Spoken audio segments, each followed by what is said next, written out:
ఇది వచ్చేసినండి customer reverse gear bike. ఇది bike వచ్చేసి కంపల్సరీ కస్టమర్ తెచ్చుకోవాలా. ఇది ఓకేనా బైక్ కి రివర్స్ గేర్ బాక్స్ సార్. ఇది మనం యాడ్ చేస్తాం అనమాట రివర్స్ గేర్ కి.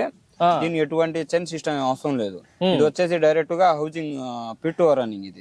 ఇది వచ్చేసి హౌజింగ్ అనమాట. అశోక్ లేలాండ్ టాటా ఎసిల్ ఉంటాయి.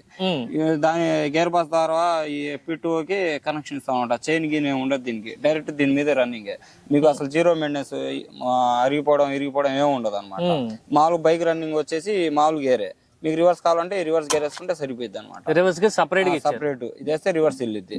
మీకు ఫ్రంట్ కి వెళ్ళాలంటే మామూలు మన బైక్ గేర్ వేస్తేనే సరిపోద్ది. అంటే మన బైక్ గేర్లు ఎలా ఉంటాయి అంతే ఏం ఉండదు. మెయింటెనెన్స్ అవును ఏం ఉండదు. మెయింటెనెన్స్ ఏం ఉండదు.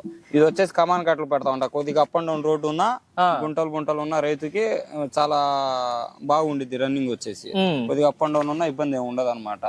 ప్రైస్ వచ్చేసి 65,000 మొత్తం ఇంతవరకు చేసి పెయింట్ గిన్ మొత్తం మనం వేపిస్తాం.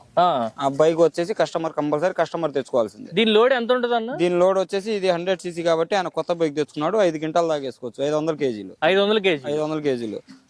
లేదు రైతు ఇంకా కొద్దిగా వెయిట్ ఎక్కువ వేసుకుంటాం అనుకుంటే, బరువు ఎక్కువ వేసుకుంటాం అనుకుంటే సీసీ పెంచుకుంటే సరిపోయిద్ది.